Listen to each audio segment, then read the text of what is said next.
morning and welcome back to Reaper Pro Tips with me, your host, Anne, and Disembodied Hands, Justin and Quindy and John. Oh my. Indeed. Hello. It is that day. It is the day before Friday. That is that day. Oh. It's also November 11th. Teal is November color. Yes. I'm going to take it bluer today. And I'm going to also take it up a little warmer. And we are probably going to... Here, let me back out a little bit. We're probably going to go dark for that cape there. I might go black there and dark blue there. And I might do some fancy patterning on the black, actually. Good morning, crows. Yes, I'm thinking that might be a thing to do. So... Since whenever you've got weird extra pieces of like fabric that are just kind of there, whether it's a sash or just a little hanging flap off of shoulders or, whatever, seriously consider making it neutral, choosing a neutral color for it. It may feel boring to you, but if you go the other way and try to make it a color, you're risking really screwing up your color scheme. Things do not always have to be new colors. Things can be variations on colors you've used elsewhere on the model, or they can be neutrals. And so don't shy away from you're using your black, your gray, your white, your brown, your cream, because those are very useful things to have. And they won't fight with anything. That's the thing about neutrals. So that's why we like to use neutrals. Alrighty, so let's see here. So let's, oh, I forgot my palette. Oh, it's one of those days, guys. One of those days.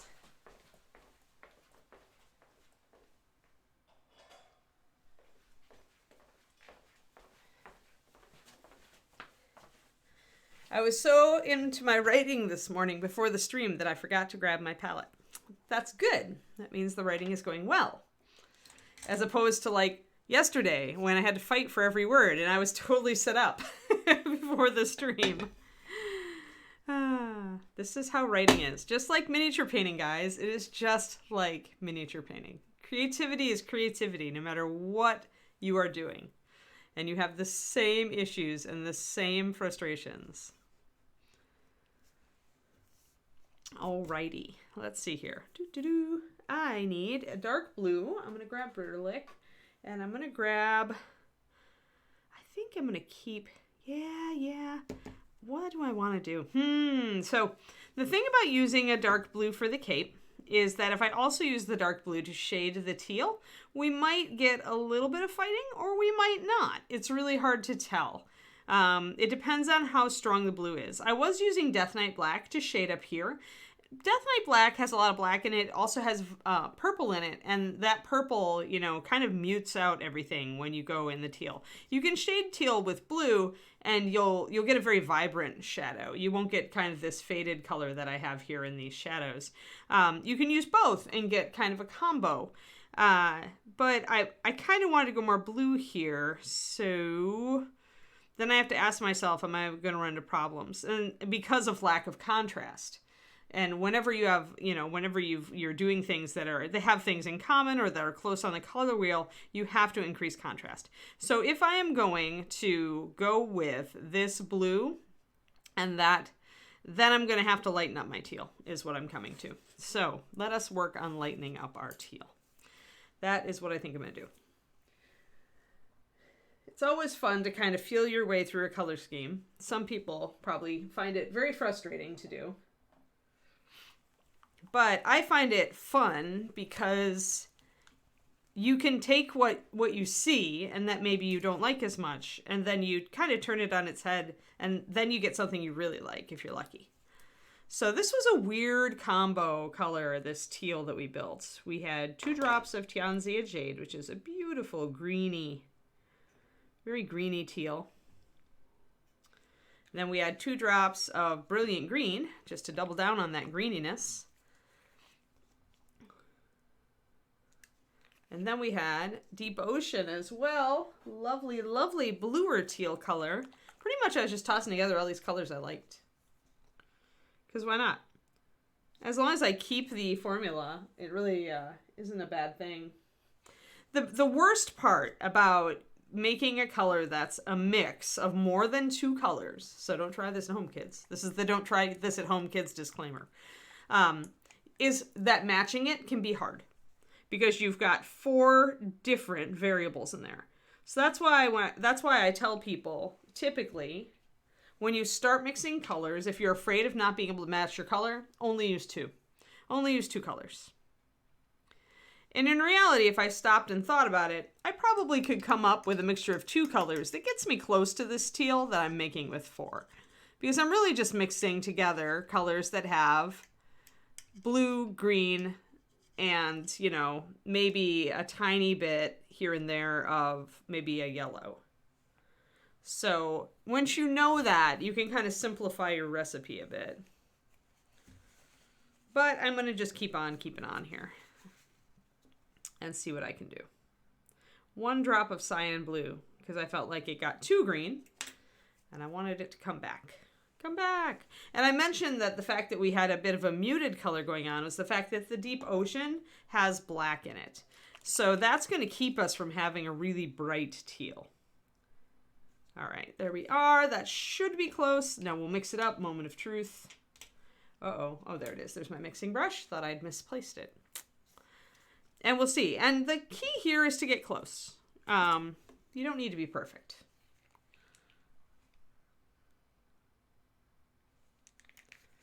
So there's all this blob of colors that we are playing with here. The other thing is that Tianzia Jade actually has white in it. So Deep Ocean has black, Tianzia has white. And so when you put those 2 together, you do get a grayed out color. Okay, for some reason we are not getting nearly enough blue. So see what I mean? It's very hard to match when you do this. And I feel pretty comfortable with it because it's, you know, it's my superpower at this point, but this is why you may want to be careful. All right, so I've got a much more emerald color, and it's also a bit darker than what I originally put down. I'm going to play with it and see what I can do, though. I'm going to take 3 brushfuls over here. I'm going to drop a little white into it. Hey, Iffy, thanks! 27 months. Dang. That's some serious commitment. Thank you. Drop some white into it. Remember when you've got a dark color and you're having trouble figuring out what color, you know, what pigments are in it, you always can drop a little white in it.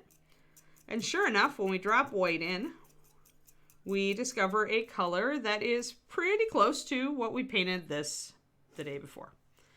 So that's cool. That's not enough though. I want to bring my highlights up today and I'm going to use something weird. I'm actually going to toss, remember I said there was a touch of yellow in this already. I'm going to toss in some lemon yellow. 3 drops. This is where having big paint puddles is your friend because you can just keep transferring to a new well and mixing a highlight. I'm going to drop a drop of lemon yellow into this and see if I like it. If I like it, I'm going to keep going. Ooh, that's greeny. Very greeny. Now, lemon yellow has both a green shade yellow in it and also some white. So it is going to both warm up and lighten this color.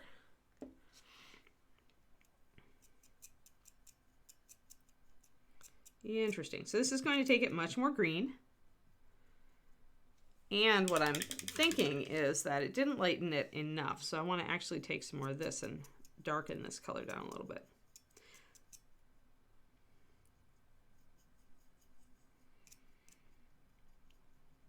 All right. That's a little bit better. We're going to play with that and see what we can do. And then I'm going to use Riddlerlick, a little bit of Riddlerlick. We're going to block in the cape and see if we are far enough away. The other thing that highlighting with yellow, by mixing in yellow, is going to do, guys, is it's going to push my teal away from blue on the color wheel. Remember I mentioned many times in the past, the closer 2 colors are on the color wheel, the more they will fight unless you find a way to make them different. One of the ways to make them different is to make one darker and one lighter. Another way to make them different is to highlight one with a color that slides it farther away on the color wheel. Or shade. You can also shade. It was from yesterday. It's a really complicated one, and I told people not to do it, Iffy. The reason is that when you mix more than just 2 colors, then that's when you make it very hard for yourself to, I'll tell you what it is, but I want to tell you this beforehand. Almost all of my colors when I mix are just 2 color mixes. And the reason for that is that when you've only got 2 colors in play, it's super easy to hit that color again and find a perfect match. When you do what I just did, which is mix 4 colors together, and the reason I did is because I was kind of reaching in my head for a teal that I didn't have, but then I'm having trouble matching it again. That's me, Miss Color Superpower. So just take it with a grain of salt and keep in mind that even when you're following your formula perfectly, if your drops are even a little off, which inevitably they will be, it's not a precise measurement, you will get a slide, and you might have to color correct. You might find it really hard to match your previous color. So that said, this is 2 drops Tianzia Jade, 2 drops Brilliant Green, 2 drops Deep Ocean, and 1 drop Cyan Blue, more or less. Except I had to doctor it because it didn't match. If I had an equivalent War Shadow, I wouldn't have had to mix it. Does that make sense? Like, teals are hard. Like, the old HD teal was really kind of what I wanted, but I don't think we have that one. Like, bright turquoise, I think it was, anymore. So essentially I was trying to get to that in my head, but that may not be actually a match. But yeah, I mean, if I had an equivalent for it, I wouldn't have done the mix. I only usually, there are times, that is fair. I will say it is totally fair to ask that question, because there are plenty of times where I've been like, I want this color, but I don't have it right next to me, so I'm just going to mix it. Did it? Good. So, you know, that's kind of the color I was thinking of. But I don't own it. Because when I left Texas, it was canceled. So I didn't want to bring a canceled color with me and, you know, use a canceled color on stream. Those are my thoughts. So you could use bright turquoise on this. But again, I'm going to start like changing this color now by adding different warmer highlights and different colder shadows. So by the time we're done, it's going to be different. This is what happens when you start highlighting and shading with different colors, is your color changes. And then it changes again when you put something else next to it. So it evolves. I'm just mixing my Riddleic blue because I wanted to start. And I'm totally also ignoring my usual advice because, hey, why don't we make it hard for Anne today? Starting with the dark blue, like this is super fraught with peril, but we're going to do it anyway. It's really hard to blend dark and bright blues. Like, you're much better off mixing a little bit of white into it before you do this. But I'm going to ignore my own advice today, because apparently this is the model that I get to struggle with. So, and by struggling, hopefully you all will learn more. Because when things go effortlessly and easy, I can make it look very easy, and it doesn't really help you guys. But when stuff goes wrong, it's actually very instructive. Much more instructive than things going easy, I think. So I'm going to try out this dark blue and see if I like it. It right away is going to run into a little bit of a problem. It's actually the same problem we're having with our Knoll Pirate. This blue is pretty intense, and this is a faded teal. So because we've got a muted color, it's not working as well as we'd want it to. And it may be that the teal just is the wrong choice and we end up going away from it, but I think I want to work with it. So I would like to work with this teal. So we're gonna keep at it. It usually takes, like, I have to try a couple of things before I abandon a color scheme. Before I'm just like, no, the way this has evolved, I just gotta say it's not working. You know, and that I will hit those points. Absolutely, I will hit those points.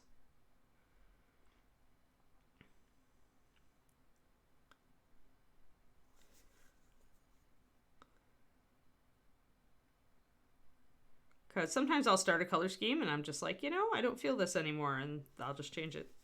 That's the great thing about acrylics. You can paint over anything. And, you know, if you're using thinner paint for your base coat, you can paint over it without losing any detail. There we go. Then we've got that little edged part there. Sea Glow is, I assume, a new color that was made after me because it's nothing I ever made. So I have no idea where it fits because I don't have any idea what it looks like. Let's see, where's my, there it is. Brush. Brush. I need to get the shoulder up here. Needed a finer brush to get the shoulder. But essentially, a lot of the new colors, like, they weren't really created the same way I tend to create colors. Like, I usually would try to fit something in between X and X. Like, if there was a hole in the line, I would try to target that with a new color. But now that I'm not there, it's more like Ed and Ron, or Ron, just, you know, kind of thinking, hey, let's do a teal. And then trying to make it maybe different from some other teals. So it's more like your standard paint line design and less kind of like, I don't know. I guess I thought more like an artist when I was doing it. Like what don't we have? What do we need? What's utility? What's not? You know, it's what I think what made me, that tendency to think that way is I think what made me a good paint line designer. And just coming up with colors is certainly not a bad way to design a paint line. That's the way most of them are designed these days. But it just means that, like, Sea Glow may not, like, fit great into X or Y. It may be just a slightly different variant of Z. I don't know. All right. Oh, paint grab bags. Yeah, so it probably was just a one-off. So that would explain why I didn't know what it was. Yeah, I kind of like this blue though. I think I'm going to work with this. I'm going to thin down this greeny color which I made. I like this greeny color.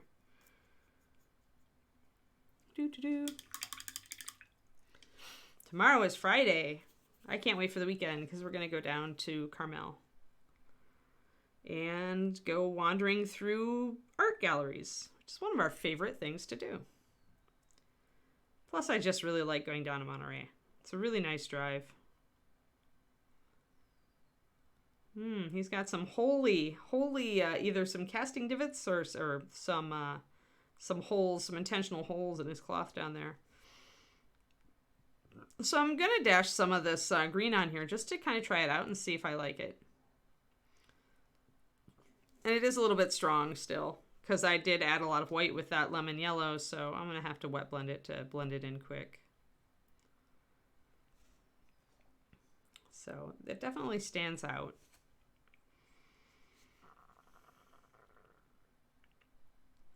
So this is going to make this go more green and lighter. And this should help it relate to the blue a little bit better. So I'm just blocking this in right now. I'm not worrying about blending. I just want to kind of get a feeling for, is this going to work?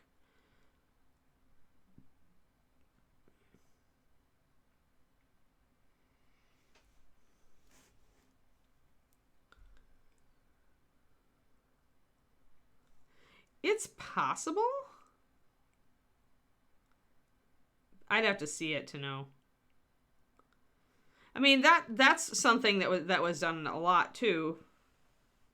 Is that Sadie would steal one of my prototypes and pop it out there as a something or other, you know, just as a one-off, or as a Reapercon color, or she would steal an old Pro Paint color. I encouraged her to do that because there were some Pro Paint colors that, like, I never reissued that were still pretty good.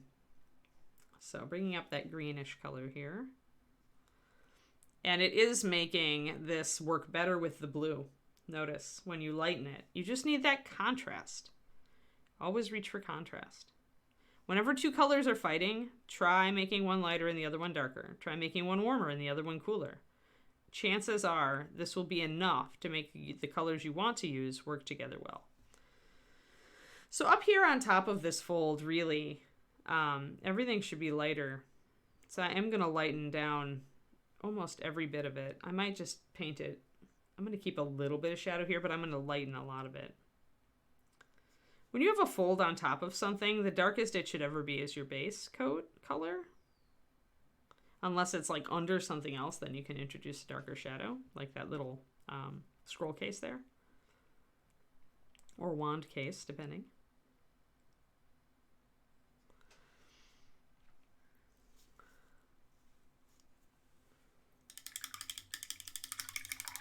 No, this is a Bones Black ghost. Here we go. This is him. It's Bones Black. You can tell by the black card. Bones Black was the iteration before the current Bones USA. So it's PVC, but it's a PVC with a higher durometer. It's a little bit, it holds detail better. The Bones Black version of this particular sculpt, pardon me, I see a little plastic bit. The Bones Black version of this particular sculpt is, I think, the best iteration of this model currently available. It really picks up the detail on all of his little accoutrements, and it doesn't create some of the problems that the metal version had. Yes, if you have a new desk, it is your duty to reorganize your painting area, Nomad Zeke. There we go. Quindy's got the link. Since this Bones Black, it's a very inexpensive model as well. Always a nice thing about Reaper Plastics. But yeah, he's a fantastic, he could be a great player character or a great villain. That's what I like about him. And I'm trying to paint him kind of in more ambiguous colors, so he's not evil out the gate. If I'd chosen to go with a rotting green or a bloody red, I would have definitely made him look more evil at that point, especially with the Hellborn kind of skin tone. But yeah, I wanted to kind of keep him more, he could be a good guy, or at least an okay guy. Kind of ambiguous color scheme. Plus, I hadn't painted teal for ages. So now I'm playing around with my teal. And it's still fighting up here. I'm going to grab some of this. I'm going to darken down this Ritterlich blue, or thin it down rather, and get it to the point where I can kind of make a nice shadow out of it.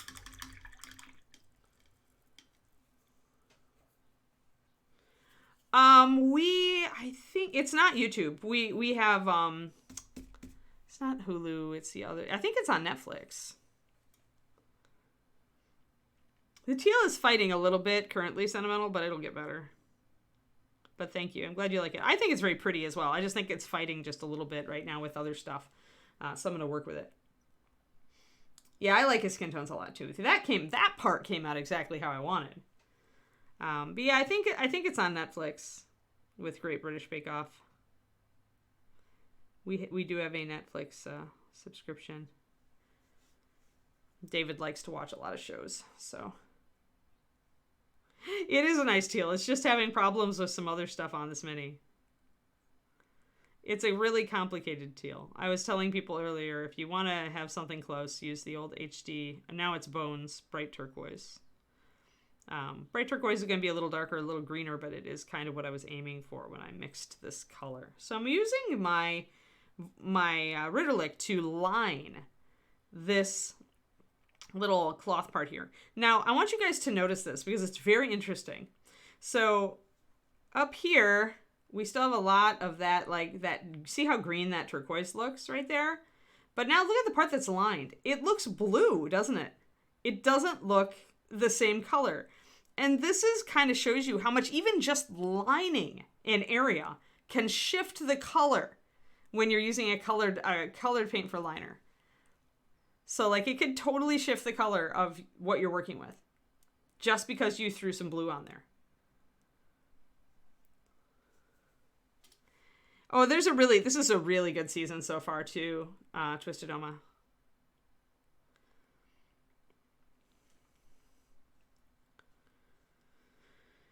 Really good season of Bake Off. I did make brown sugar holiday pumpkin spice cookies dough yesterday, so I get to bake them tonight. My first cookie batch, the inaugural cookie batch of 2021. It's not fall until I make my first batch of cookies.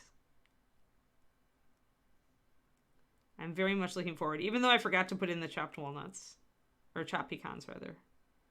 considering putting pecans on top, but maybe we'll just have to go pecanless. Technically, I could probably still like mix them in, but the dough is really stiff, and then you have to fridge it again. I'd have to let it warm up, stir in the nuts, and then fridge it again. I don't think I wanted to go through all that. So I'm going to put this blue shadow over here too, and then I'm going to take it down to the bottom here, and it's going to make things look a little different. It's going to shade. But yes, any color you shade with, and remember, lining is shading. It's just really, really abbreviated shading. But any color you shade with is going to change the color of the surface. So look how blue that looks now. Very interesting, isn't it? And what I'll probably do then is shade this cloak with Nightmare Black to take it down even farther. And then I'll go pure black over here, or walnut. Maybe walnut, because a warmer black is going to contrast with the cool tones here, right? So we're doing kind of a red, orange, teal, and blue color scheme, which is interesting. But yeah, I love Bake Off. David and I are looking forward to catching up on it this weekend while we're on our little 2-day weekend vacation. We get to go to one of our favorite restaurants down there too. I'm looking forward to it.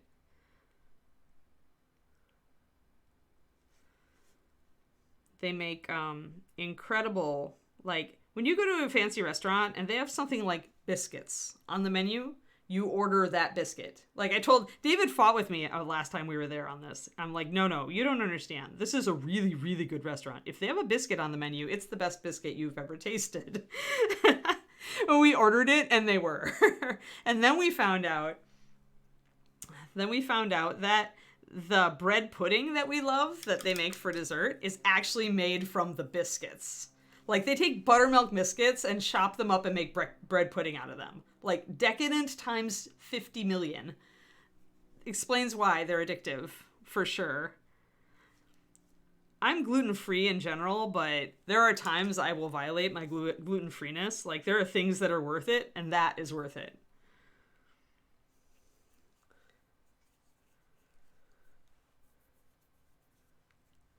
Yeah, all the contestants this year on Bake Off are really cool. Like, I'm going to feel sad no matter who goes home. Like, there are definitely people I like a little less and people I like a little more, just like you do.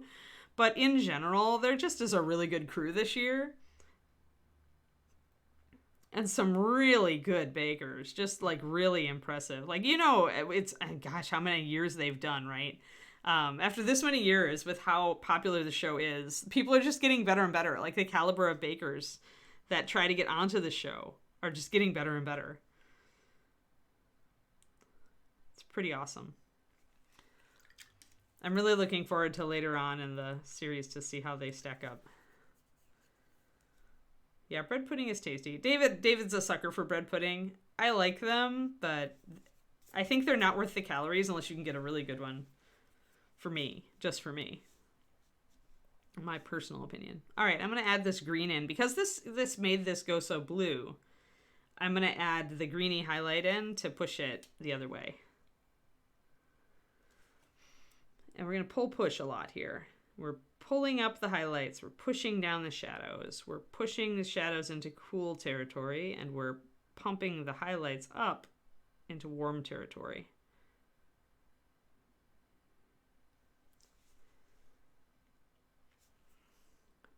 And the key with these little highlights up here is you've got to keep enough of your teal, or you're going to totally lose the color. So we have to make sure that we keep a little, about 50% of each of these folds has to stay the teal. So sometimes that means your highlights have to be really tiny, like just a line on the edge of something.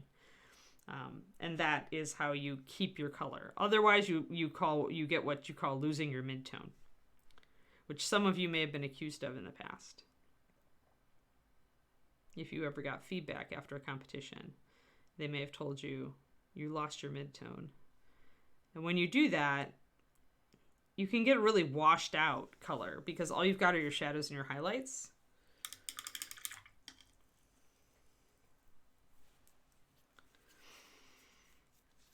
Yeah, fall I think is the best time for bread puddings too, because they tend to be like caramely autumn spices and, you know, pecans and brandy and or bourbon. Really awesome flavors. Sometimes with apple or pumpkin or cranberry. That just makes me hungry. Like, seriously. Okay, stopping talking about bread pudding now. But yes, if you are ever in Monterey or Carmel, which is right next to it, go to a restaurant called Passion Fish and have the bread pudding if you are a bread pudding fan.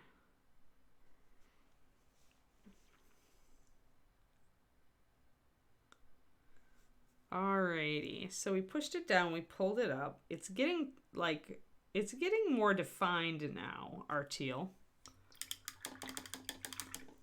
Yeah, I love cinnamon too. When I discovered that you can make curries with lots of cinnamon in them, Indian curries with lots of cinnamon, I was like sold. That's when I went off the deep end of Indian cooking and never came back. Like, David, this year I started pulling out the curry recipes again, and David's like, this is really good. Like, why haven't you made this? And blah. And I'm like, because you complained I was making Indian curry too often last year, and so I stopped. Like, 2 or 3 times a week is a little bit much.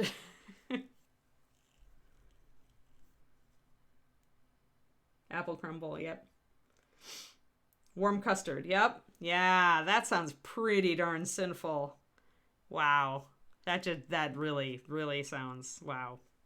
Yeah, custard sauce. That's just say those words. Really just like your arteries just start clogging. It's awesome. All right, I'm going to actually try to mix a really, really yellow highlight now. I'm going to start with 2 drops of lemon, and I'm going to pop some of this green into it just to see how far I can push it and if it works. But yellow is a really weak pigment, so if you want yellow to carry in the color that you are, if you want it to stay prevalent, to stay the star, you need to use a lot of yellow and only add in a little bit of your other thing. Otherwise, the other thing will take over, because yellow is just a very weak pigment. All right, that could work. That's more of a chartreuse. Interesting. I'm going to mix that back in here. And then mix this back in. Slowly inch it up. That's good. Let's go with that. So now I have a very yellowy green. Excellent. We'll drop some water in that, thin it down.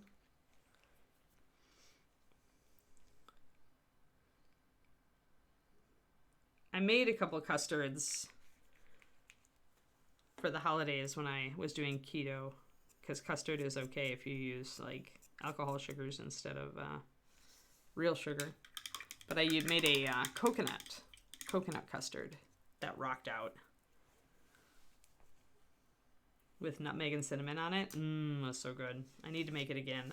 I have the ramekins. I have the power.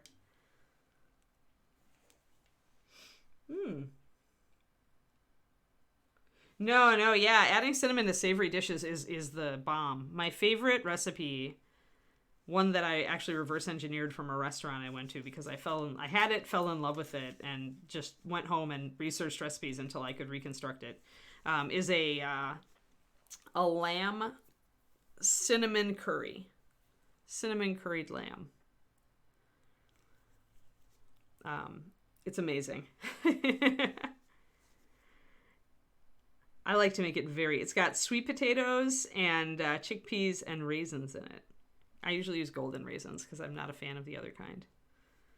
I'm not a big raisin fan in general, but I can take it in savory dishes as a touch of sweetness.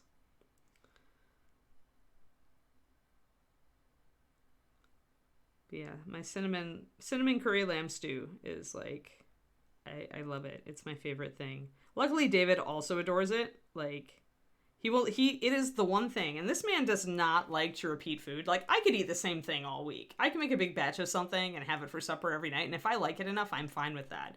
David does not do that, but he will eat this curried cinnamon lamb stew. He will eat it 3 times a week without complaining.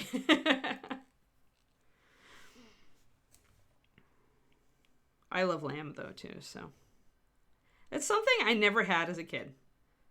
My I don't know if I think my mom maybe just doesn't like it very much, or maybe my dad doesn't, or maybe they both don't, but we didn't really ever have it when I was a kid. Oh, a little bit dark there. Just trying to do a quick wet blend on this surface to get some of this more yellow tone down. To see how that's really warming up that end.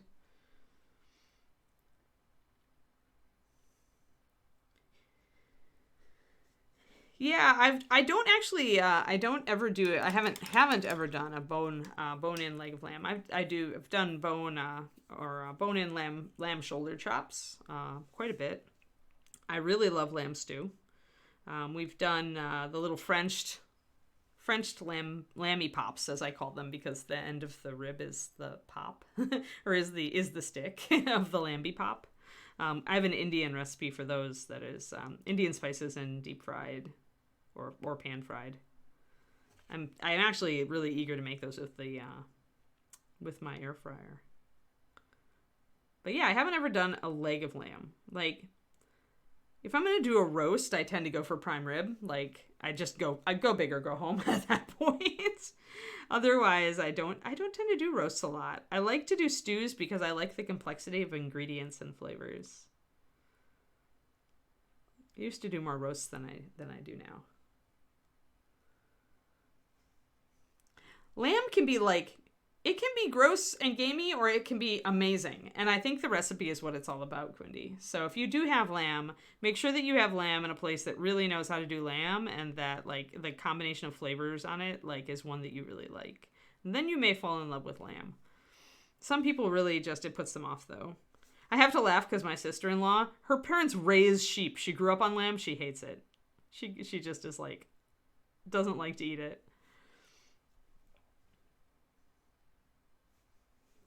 But yeah, lamb, I think, is one of the great underrated meats.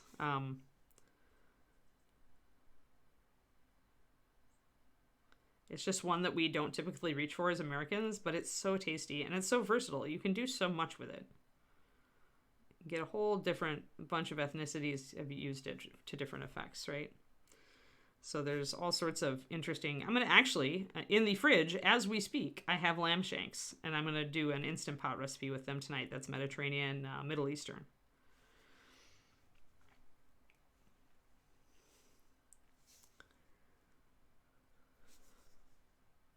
So I'm blocking in this yellow, and I'm trying to decide if I like it or not.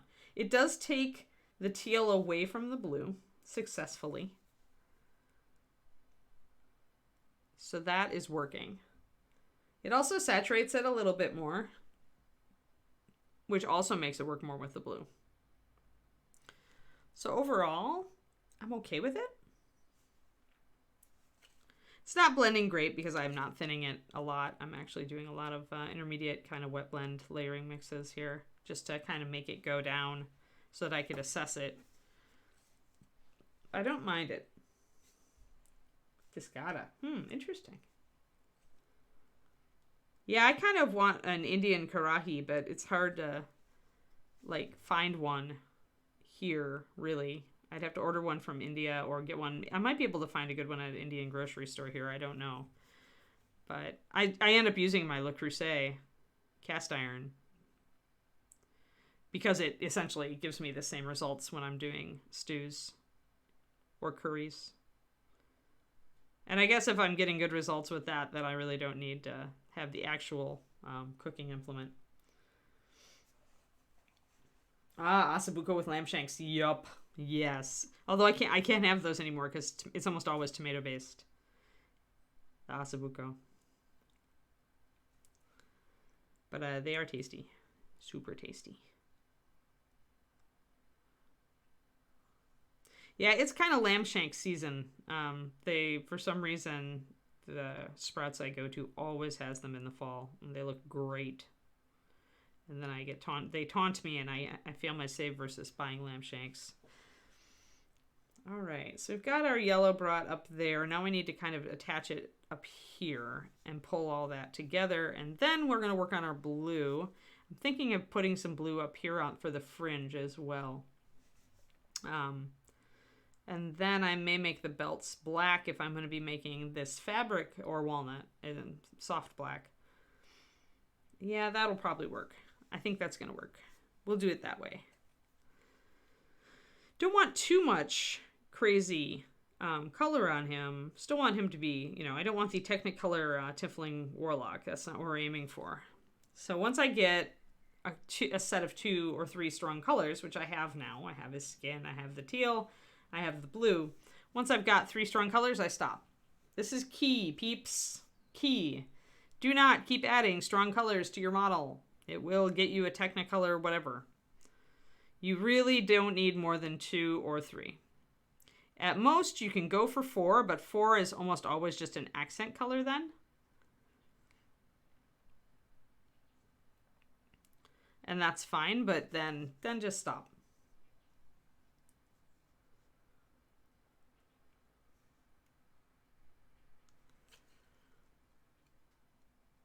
It's another thing that a lot of beginning painters will do because they think like, oh, it's another thing. It needs to have another color. But at that point, you need to be reaching for neutrals. Neutral colors. So that you don't end up with the Technicolor Lich of Doom. Work your neutrals. They are your friends.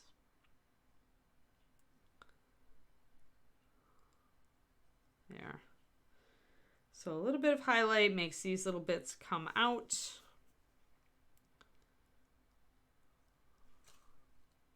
Once again, if you want to keep your surface teal and you don't want it to go green, make your highlights very small.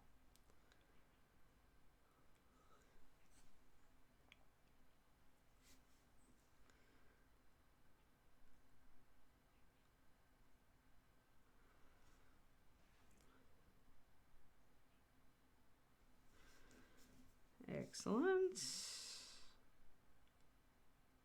And because this this highlight is like a very yellow color, putting additional layers of my highlight down will just make it more and more intense. It's a pretty see-through color when you start with it. This is something that I think that intermediate painters don't learn, or may find it like they won't stumble onto it right away necessarily. They'll do a layer and then they'll build another color and they'll do another layer and they'll build another color and they'll do another layer instead of just doing more than one layer of the last color they did. When you're working with really thin paints, when you put one layer of this down, it'll give you a certain color. But if you put another layer of this down, it's going to actually make a different color. And then another layer until it's a solid color. That's where it stops. But it means that sometimes with these stages, I could put 2 or even 3 layers of this color and this color, each of them, onto the model. So it's essentially like base coat, 1 highlight, 2, 3 highlights, 4, 5, 6 highlights.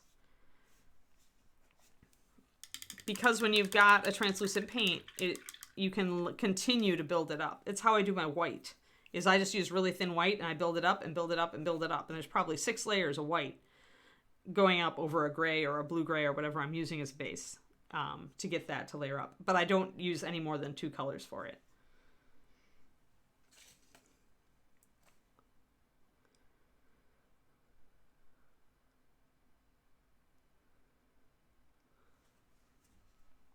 Alrighty. I think that'll work.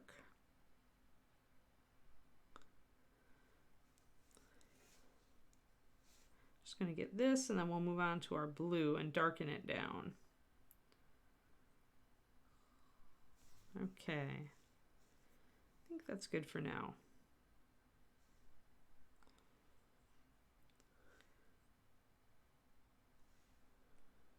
But like, I did like 3 layers of this color here. I only did 1 layer of it there, and they look like different colors, but they're not. Okay, time for Nightmare. Nightmare Black as a shadow for blue is a pretty no-brainer because it's a blue-black.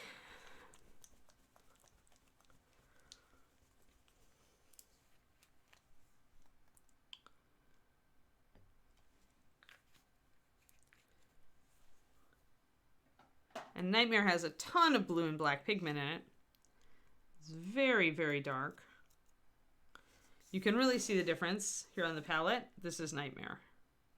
You can see how much more black it is. You can see that even Ritterlich, which is almost a blue-black in its own right, is much, much bluer and less black than Nightmare is. When I pull it out over the surface, you can see how dark it is.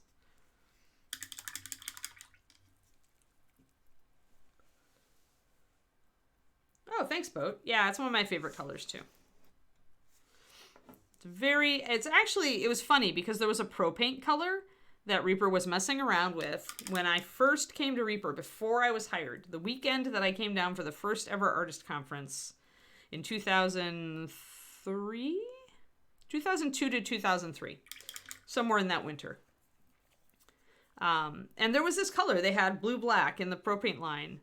And I loved it. And it had the qualities that Nightmare Black has. It took me like 5 years after I got hired by Reaper and started creating this line, the Master Series paint line. It took me 5 years to reverse engineer that color because the base that they had used for the original was no longer, like the company that made the pro paint bases went out of business.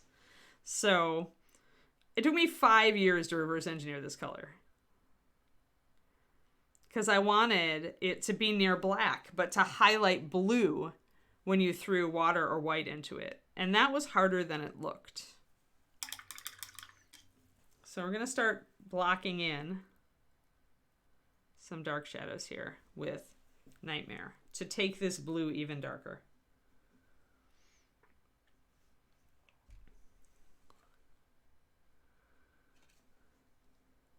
It just gives you an idea, like everything is a learning process, right?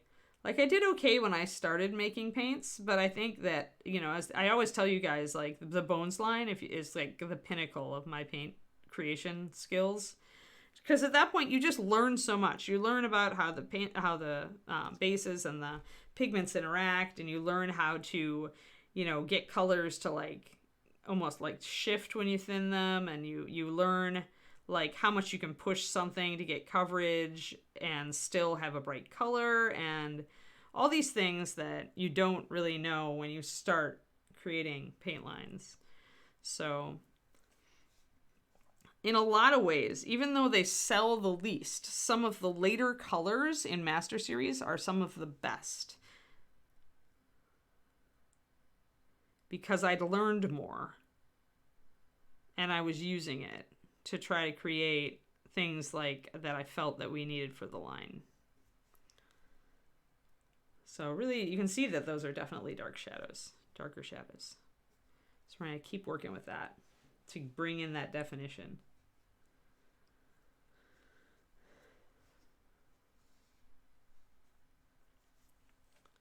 Well, I hope you all buy it then to preserve it from cancellation. And if you don't own a bottle of Nightmare Black, 9280, by the way, is the SKU, you should order it.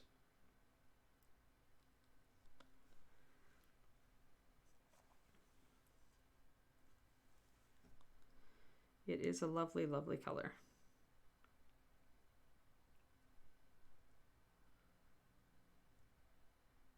Ah. Blorf.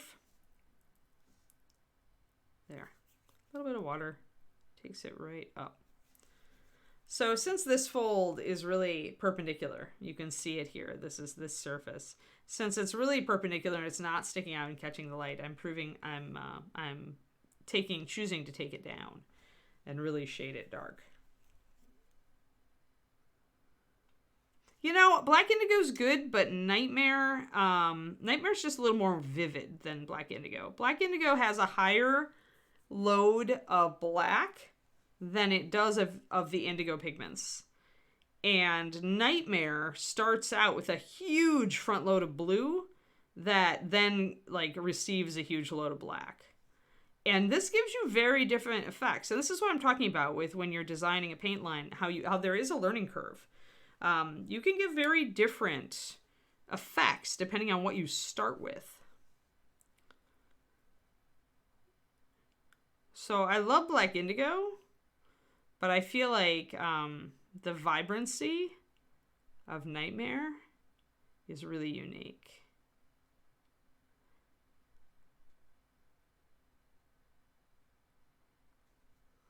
You all know I use Black Indigo a lot, but I use them probably about the same, and it depends what I'm working on. So I'm just working more. Right now I've used that Nightmare to see how this is really, like, reaperlive is a really dark blue, but using Nightmare to shade it is bringing out all these lovely folds and details, all the wrinkles up here. It's very nice. Yeah, Kraken Ink. Don't remind me. Kraken Ink is not available as its own thing. But I did get some extras at ReaperCon, so...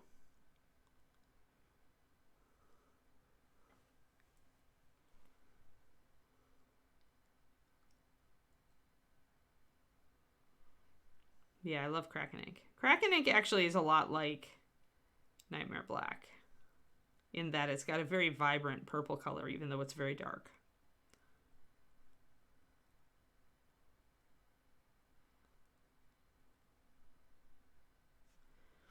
All right, so bringing in that, see how that central fold really overshadows. So I'm bringing in that color, that shadow color right there. And the nice thing about using these colors together actually is that because the reaperlive is so dark, it's and the other one is only just a little bit darker, so you can layer them and get blending really easily on these.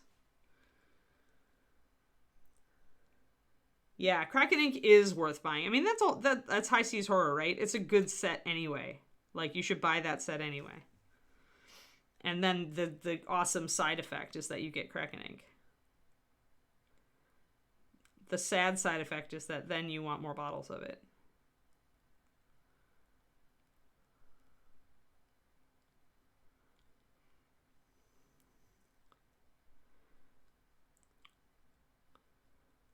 So as I'm hanging out here doing this painting, I wanted to let y'all know, and as we just mentioned, the High Seas Horror, I will be on my own Twitch channel this afternoon. This is going to be the last Thursday that I Twitch on my own channel.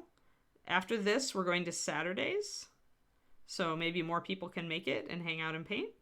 We're just pretty much going to rebrand it as Anne's Paint Club, Mark 6 or whatever it is, however many paint clubs I've made up over the years.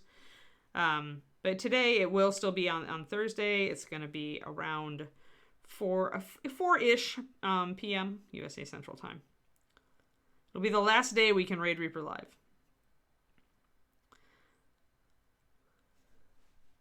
Thank you for the shout out, Quindy.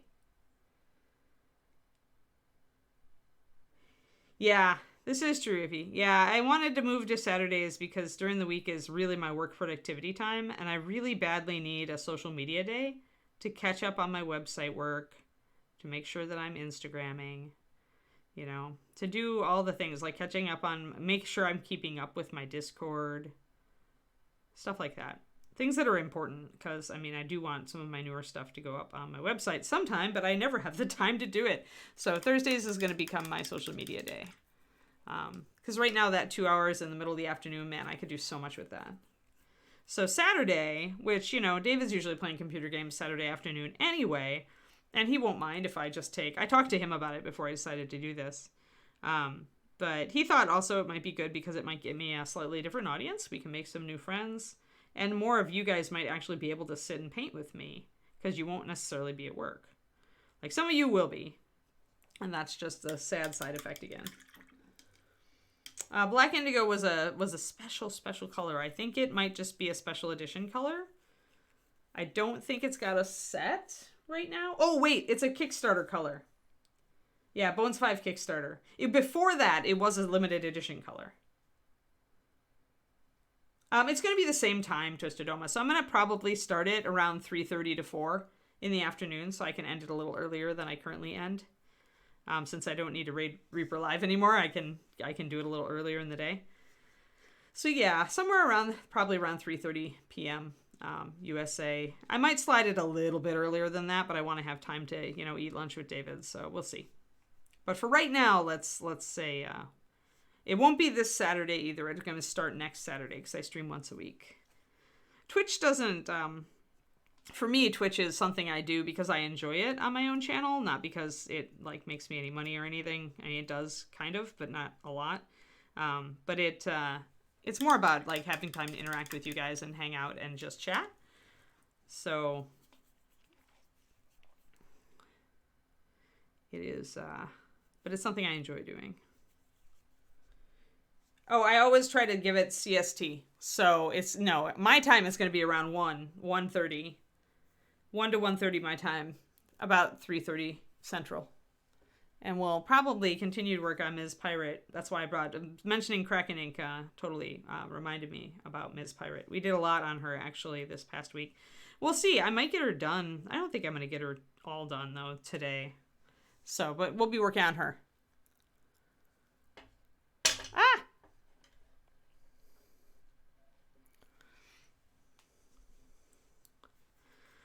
But yeah, kind of my mid-afternoon time for the streams. Because if it gets too late, I've got no energy, and if it's too early, it interrupts other stuff that I'm working on, so. But yes, so there you all know now. You've had the bulletin. I will continue giving the bulletin, because people are like, I'm going to forget. So yeah, not this Saturday, but next Saturday. We will stream today as usual. And I'm just continuing to layer in, because I thinned down my Nightmare a little bit. Continuing to layer in Nightmare wherever it makes sense. In between folds to bring out little details, and then we'll come back and bring up these highlights. And I think we're at about that point now. We're at about that point to bring back up the highlights. So I'm going to just etch in a little bit of shadow here. And then we will go. All right, let's do it. Oh, I should check the inside surfaces though. Yeah, because the insides of the cape here, this is going to be pretty dark. So I'm going to actually Nightmare this. The upper edge there is going to be lighter, but this inside fold is going to be dark.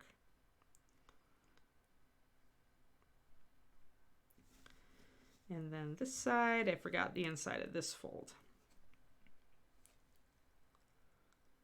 So we're going to bring that down.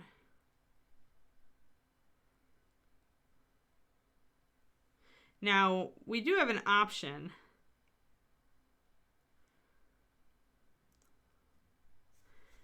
We could make this piece of cloth light instead of dark, but we'll see.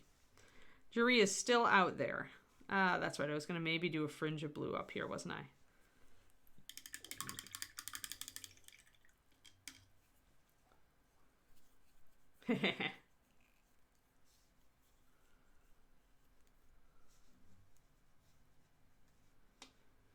Yeah, he has a lot of cloth layers. This is totally an Izzy design. All right, so I want to do that little fringy thing. Let's do that fringy thing. I'm going to get my Ritterlick. I thinned it down a little much, hopefully not too much. Probably need a couple of layers to bring it up. Yeah, it's a little thin, you can see. It's more like a heavy wash, but that's fine.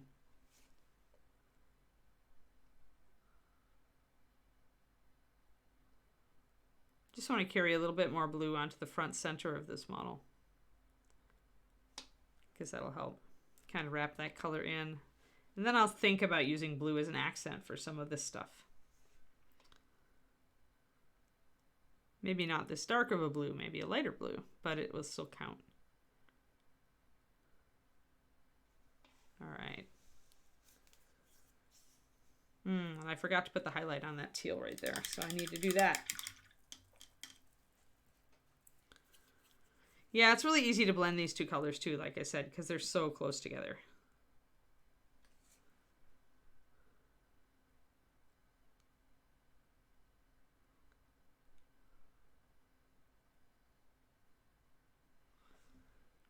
There we go. A little bit more light there on my teal underneath that. And then I want more out here. Just a little bit of highlight.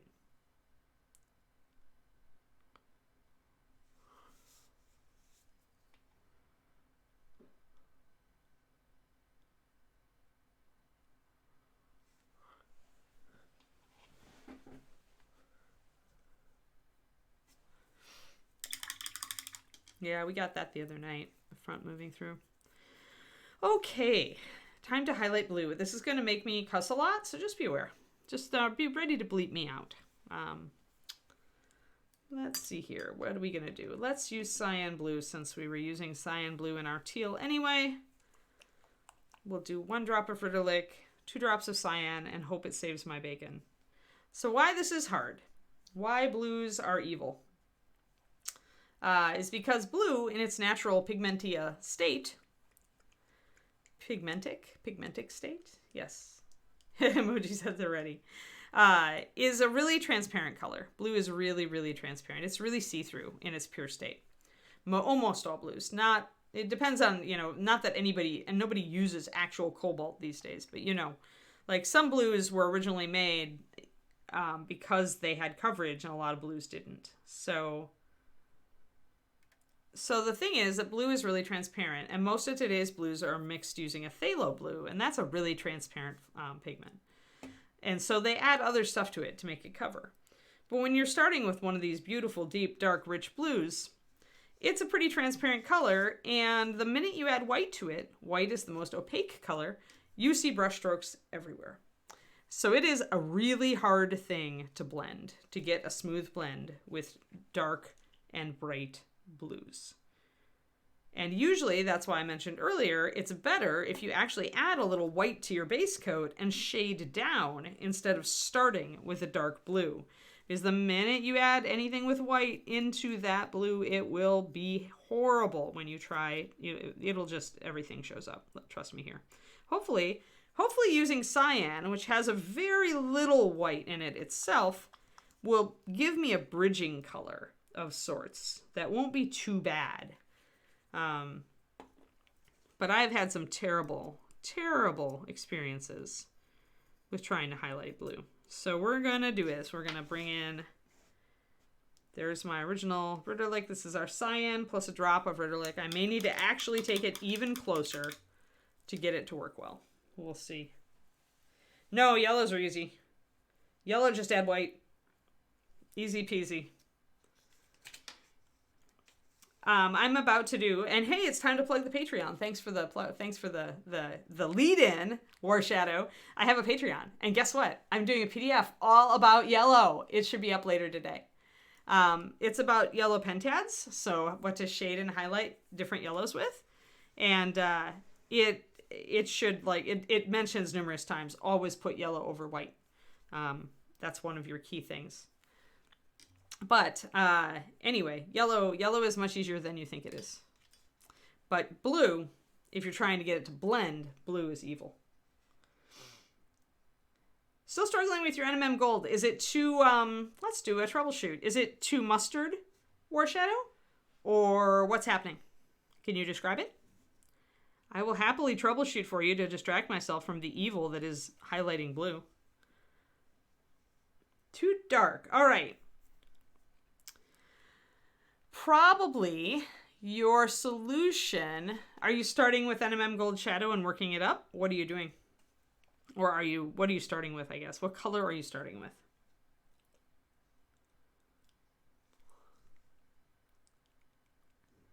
We're going to see if we can get this to work by just doing a quick brush stroke across the top. And this may actually be working. The fact that cyan has so little white in it may actually make it the ultimate bridging color, guys. We'll see. All right, so what I want you to do is to mix do a 3 or 4 to 1 mix. Instead of starting with the shadow, add a bit of your base coat, like 1 drop of your base coat into 3 or 4 drops of your shadow, and start with that. Just essentially lighten up the shadow color a little bit. When you start dark, it is going to make it darker, but I usually recommend doing that because starting with the mid-tone makes it way, way too yellow, just off the start. So, but you can do a mixture of those 2 colors and do it that way, and then bring your shadows down, and that will be just fine, and that will probably help you a bit. So, okay, let's see if I can see the brush strokes here. We're going to get real close. This is working, guys. This is working. I may have discovered the way. You can still kind of see, though, can't you? Look at the brush strokes, see? Now, keep in mind that this blue the cyan blue has a tiny bit of white in it. A tiny bit. But it's still, see how it looks kind of, it looks really opaque, right? You can see these brush strokes. Even that tiny bit of white is interfering with me getting a smooth blend. So that's why dark blues, highlighting dark and bright, vivid blues, can be so difficult. Just because it fights you. Because the base pigment is transparent, but the minute you add any white at all, even the tiny bit that is in that cyan blue, you get brush strokes, and they stand out like a sore thumb, and they drive you nuts. And you can take your foundational blue and try to kind of break up those brush strokes by coming at it from the opposite way. And that's really, but then you're still fighting it. You're still fighting it. So this is why Anne cusses a lot when painting blue. We are still going to follow through with this though, and I'm going to try some other tricks to make it blend.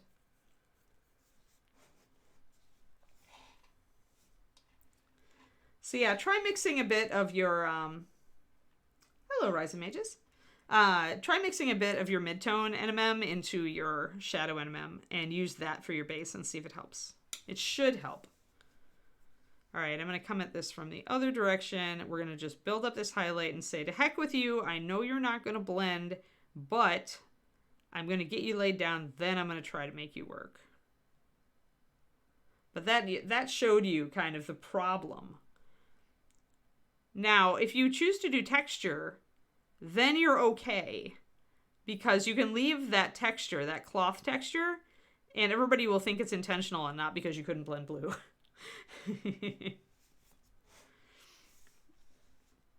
I also don't want to take this up too light, so I want to be careful.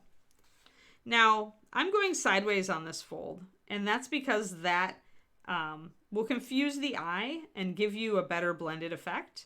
But when you've got narrow, tiny folds like this one and this guy, that's when you can use a vertical brush stroke to just go down the back of that fold, just a little bit.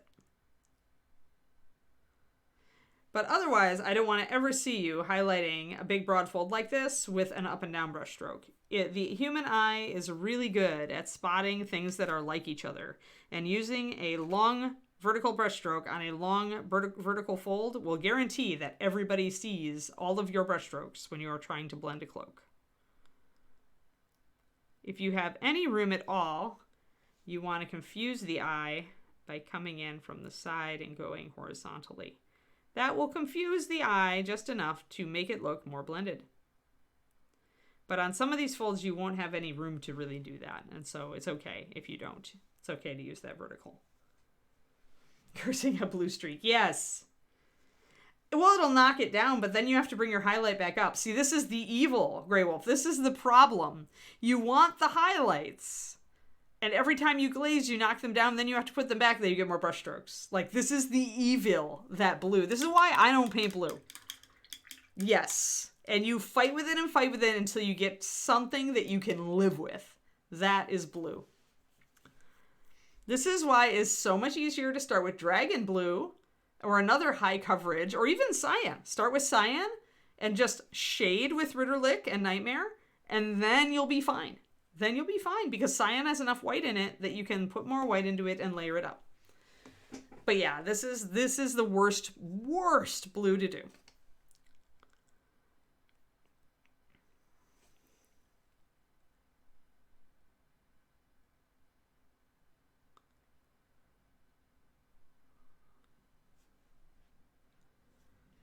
Now, some of these little folds up here, again, you can just highlight them and go. You don't need to worry about blending, so it's okay. The little tiny fold on top of the fastener here is just fine. These little vertical folds, they're going to be just fine. We don't have to worry about them because they're little and tiny. Yes, exactly. With dark, specifically with dark or like clear blue, any really dark, deep blue tends to be have this problem because there's no white in it. And the minute you put white in it, you see everything because of the opacity. So yes, it's much easier to start at kind of a mid-dark or mid, like cyan or ultramarine, and then go down and then go up. That gives you much better results. I'm doing it this way because I wanted to demonstrate to you guys that it's a pain in the butt and why. Because I don't talk about it a lot, but yeah. This is why you don't see me paint dark blue more often, even though I love dark blue. Reaperlive is one of my favorite colors, and yet I use it so seldom, and this is the reason. I like to use it for shading more than I like anything. But yeah, these little tiny vertical folds, totally fair to just do a line highlight. You are okay. Nobody will ever call you on it. They will accept that this is how narrow the fold is, and you're good. When you get more out into a broader area, then you can start doing your sideways stroke a little bit more. And like I said, if you decide to suggest texture on the cloth, you can sometimes get a pass through doing that.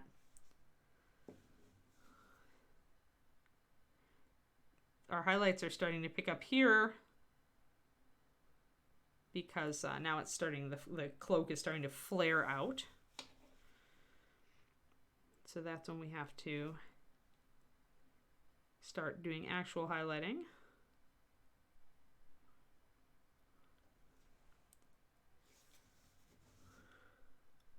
Bring those folds out. Can keep this shadow in here for the most part. Remember, you want this to be dark, so you do want to limit your highlight space a bit. You do want a lot of darker blue, so I will probably, this is actually showing up a bit lighter on camera.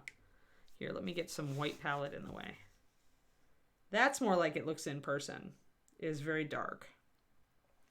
So, and when I remove the white, then my white balance kind of shifts and it looks lighter than it is. But it also lets you guys see what I'm doing better. So that's why I push my palette out of the way a lot. Yeah, especially if you like dark blues like I do, it can be just kind of a pain to make them look the way you want them to look. So then this other big broad fold is the one that's going to really stick out. So we need to do some layering on that. I'm actually going to thin my blue just a little bit more. The problem with these is you can thin too much on layering for sure. You want it, especially when this color is so close to Reaperlive, you want it just perfect so it shows up. It doesn't show up too much. And yeah, you'll fight with it a bit. But yeah, if you want to practice your layering and practice your smooth blends, do not choose dark blue as your color to practice with. I recommend working with greens or even reds, because you can highlight those by adding in yellow, and that usually is a little bit easier than highlighting by adding white. And so it enables you to have a little bit of a win earlier. You can see those brush strokes though, there they are.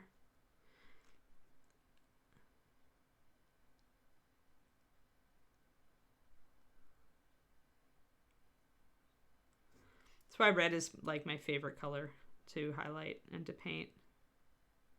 Even though red is not my favorite color like normally, but I love painting and highlighting it because I love highlighting it with yellow. Really like warm reds. Now, the lighter I bring up these highlights, the lighter this cape is going to look, because we are changing the color of the surface. So when I mentioned surface control and how you can also edge highlight any like straight kind of edge highlight like this. But when I mention surface control and I'm like, you need to keep 50% of the surface your base coat. When you're doing a cloak, it's very easy to think 50%, because all you need to do is think 50% of this fold needs to stay my base color, or the color I want it to look when somebody looks at it.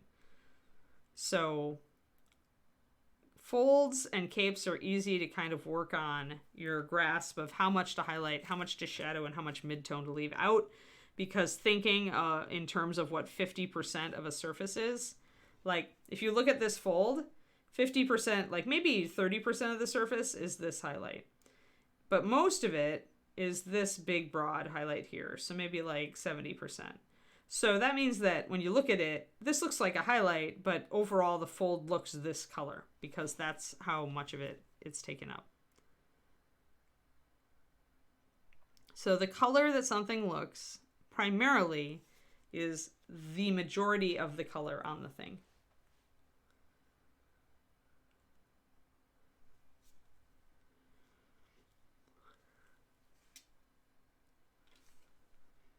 Frost Giant Flesh is very challenging, depending on what you're doing. It can easily go too blue. I think it goes too blue a lot. But I like my Frost Giant Flesh more mitigated by adding in like other skin colors. Same as we did with Ogre. I think that humanoid skin tones can be, like, humanoid non-human skin tones can be the most effective when they have normal human skin tones mixed into them. Otherwise, I feel like they're too bright. They're like candy, and they don't. Some people do like them, though. I mean, some people do like bright green orcs, and so hey, if it's what you like, rock it. But I think that adding some more subtle ties to humanity is always a good thing for humanoids. Oh, yep. See, blue. Blame it on blue.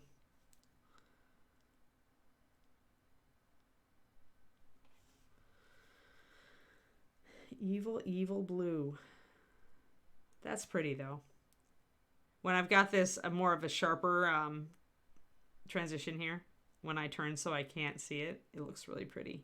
But now I can see my horrible brush strokes, and now I'm like, no. I'm going to do kind of a mix and try to layer that. And sometimes you just go back and forth and back and forth and back and forth and try to do it. And sometimes you can wet blend. Depending. But wet blend may work for you, depending on what surface it is. It's a little better. I kind of wet blended the edge there and it worked okay. So it's not like impossible, it's just really frustrating. It's like, this should be easier, you feel, and you're right, it should be, but it's not. Doing just a little bit of edge down there. Now at the bottom of the cloak, I'm okay with using a vertical brush stroke along, but that's because this is the edge, and the edge is long and horizontal. So here on the edge, I will allow myself to do a vertical brush stroke. But in general, if you are blending, go against the shape of the surface, the predominant shape of the surface. So on a long vertical shape, go horizontal. On a long horizontal shape, go vertical. This will help you get a blended effect.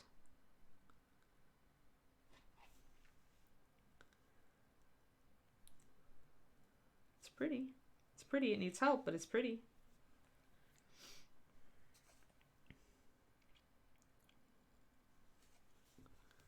Actually, I'm going to back out real quick. Sometimes when you're staring at the model, you need to back out and kind of look at it. All right, so we don't see much of the blue from the front. We're still on the teal and the dark. And that's all right. It means I do want to bring in more blue probably in here somewhere. Maybe on the dagger sheath there, maybe on this, maybe on that little pouch down there. I do want to bring in, or I need to bring in a little bit more blue in the shadows here, I think. That might do it. I just feel like I need to tie my blue in a little bit stronger on the front because it's all over on the back. It's like, blue! It's screaming it, pretty much. So yeah, I like to always just back out. It's easy to get really focused when you're painting one part of a model and like not just kind of take a look at the greater figure. So like just stop, get up, walk away, stretch, go use the restroom, get a snack or a drink or something, and put the figure like right on your desktop. And when you come back, kind of stop before you sit down, kind of look at it from where you are and kind of see how it reads overall. And look at the color balance and look at, how is this doing? Is it working? Is it not working? Do I need more of that color on the front because I have it on the back? Or do I need more of the front color on the back? Like here, we have a bit of the teal showing up out here, so that's helping a bit. We've got a tiny bit of teal up here, but it's not really going to show up. So I have to kind of question then, will I introduce more teal if I do freehand here? That's something I maybe will do, is introduce teal. Maybe not, maybe. We'll see. But it's a thought. However, I'd say it's fairly important to introduce more blue on the front because of the predominance of blue back here if I want it to be a more balanced design.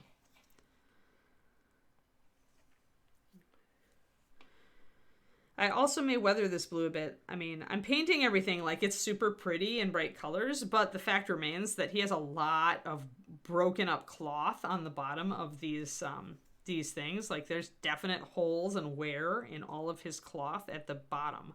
So that means that there's been some weathering and wear, and that means I'm probably going to end up fading out some of the color at the bottom, along the bottom edges of these things. Because when you've got that kind of wear, that tells you something as visual information about the character.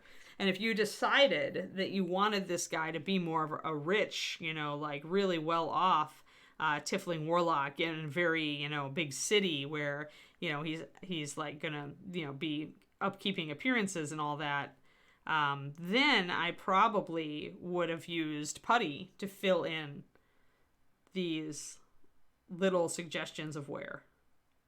Because an urban warlock and, good standing in society would not go out with all those rips and tears in his stuff. So always, like, any visual information that the sculptor is leaving you, you can choose to vary. You can choose to say and either de-emphasize it or sculpt over it if it doesn't fit your concept of the character. But at this point, you should be thinking, 2 colors, 3 colors in, you should be definitely having a character concept of this guy. You should kind of know where he's coming from, kind of where he lives, kind of what, why is his gear all ripped up?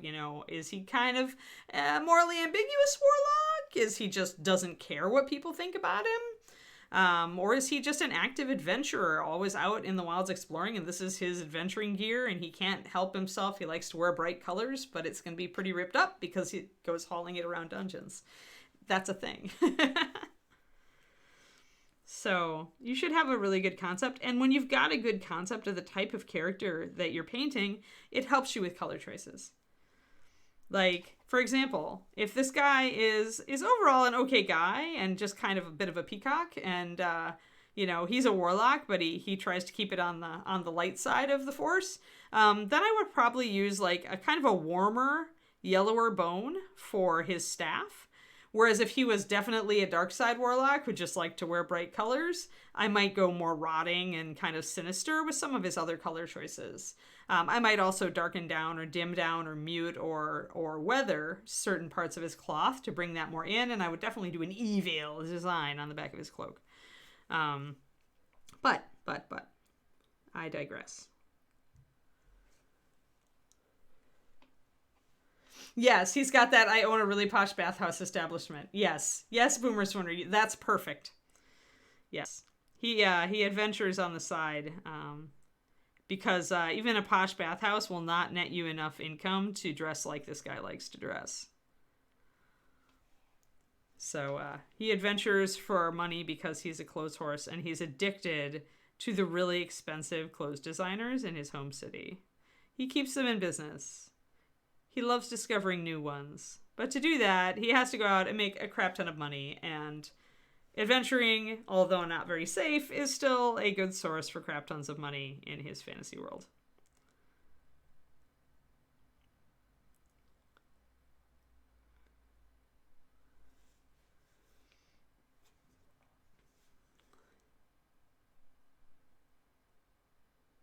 A Fey Warlock.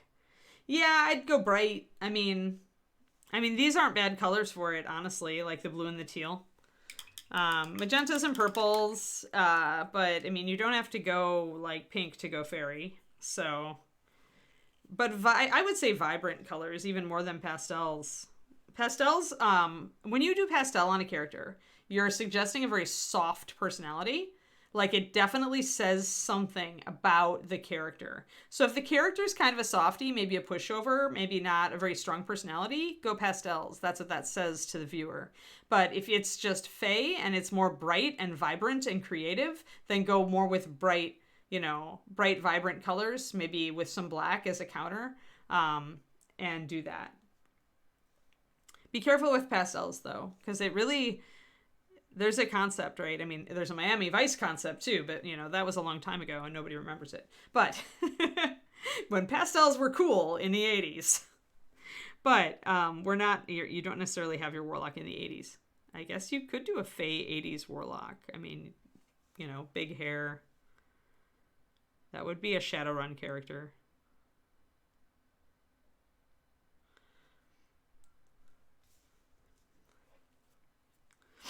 But yeah, so I would say go with Chibi's suggestion if the character is kind of a softie, or otherwise the gentle warlock, you know, the total opposing character class and personality, who's really sweet and nice and loves flowers and baby deer. Then go pastel.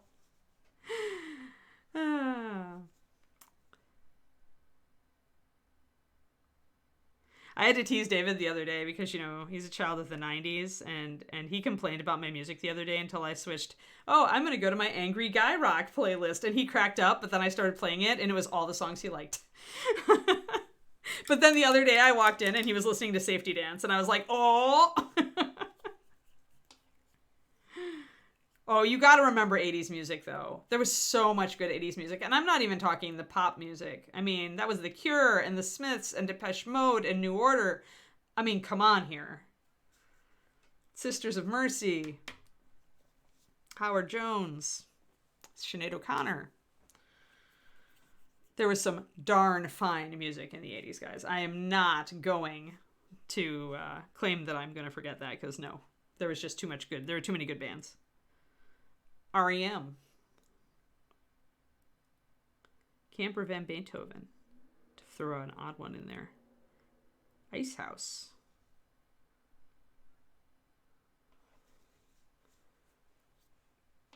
Yes, he was listening to Safety Dance. So I was like, next time I hum that song or sing it under my breath, you can't give me a look. Yep, The Police. Yep. Yeah, that's what David, prefers, Damal. But, I had to laugh because I walked in, found him secretly listening to 80s music, so. I don't know, he wasn't very musical, when we first started talking, music was not really his thing, but then I was, one day he was like, hey, you know, you can put on your music while you're painting if you want, let's just listen, and that's when the Angry Guy Rock thing happened. But then, since then, he's actually realized he actually likes a little music in the background when he's playing his computer game, and so we listen to music together now, which is really awesome, because I love music. And before, I was just putting my headphones on most of the time, because music is really my groove when I'm painting. I just put on my playlist and just go.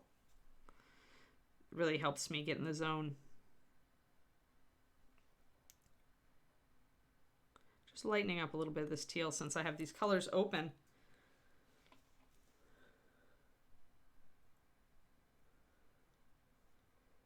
Yeah, Men Without Hats are awesome. Yeah, the Angry Guy Rock. David grew up in Seattle during the grunge era of the 90s. Of course, that's gonna be the music, right, for him. And he was in Seattle where grunge was born. It's just insane. So I was like, I can't blame you because you I don't know what the equivalent in the 80s would have been like. But Seattle was the heart of the grunge movement.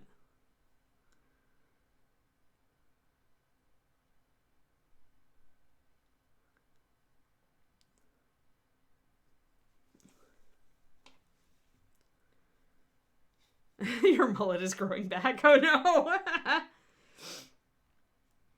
Yeah. Yeah, 80s is good upbeat when you really need to just get yourself into kind of an upbeat mood. I think 80s has some great music. And a lot of it's got pretty good beat, so. Now, of course, you can go, if you go with the New Order and Depeche Mode and Smiths route, then it's definitely not happy and go lucky like the Bangles, but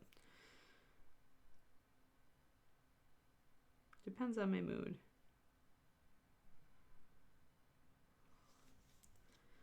I like some 90s music too, but I like music in general. I have a lot of different stuff on my phone. Otherwise, I wouldn't have had an Angry Guy Rock playlist. So we're getting there, guys. We're getting there. It's still not great and blended. Let's pull the palette back in so you guys can see more of what it actually looks like in person.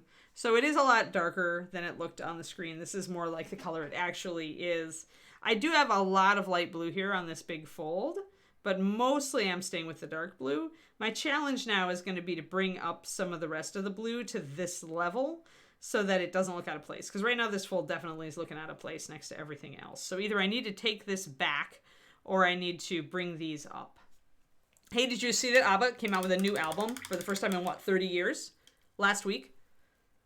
I'm really tempted to go check it out. Also, those guys do not look bad, and they have, like, their like, appearance has not changed as much as it should have.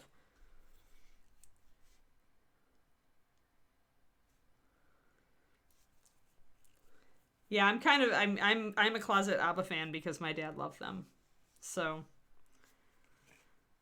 I actually, as a kid, I grew up listening to Abba. I still have, every once in a while, I still have to drag out the Abba albums and listen to them. So yeah, I listen to all sorts of crap. It's the genetics. Oh dear, it's already 5 after. Hey, it's time to end the stream. Well, at least that was a pretty good note, talking about how we got to balance out our blues here. Because you see how this fold is much, much brighter than the other guys. And so I do need to balance things. I probably need to darken this down a bit. I may glaze it. I may hit it all with a Nightmare Black glaze and then try to take it up again. But yeah. And the stream on Abba. Shall I put on Knowing Me, Knowing You? Or Mamma Mia? Don't make me sing. Yeah. A mini after midnight. Hey, that works a little bit better than the original. Oh dear. All right, we're gonna end on Abba. Yes, they have a new album. Go check it out if you're inclined. And we spent the whole day on highlighting our teal up to the point where it's not quite so cold anymore, and working on our blue to see if we can make it work with the teal. Right now, I think it's actually working okay. I think I still need to adjust it a bit. If we weather the bottom of everything, it actually will tie everything together. And jury's still out on the color here. But yeah, so that's what we did today. Thanks for tuning in, folks. Tomorrow, I swear, is bust day.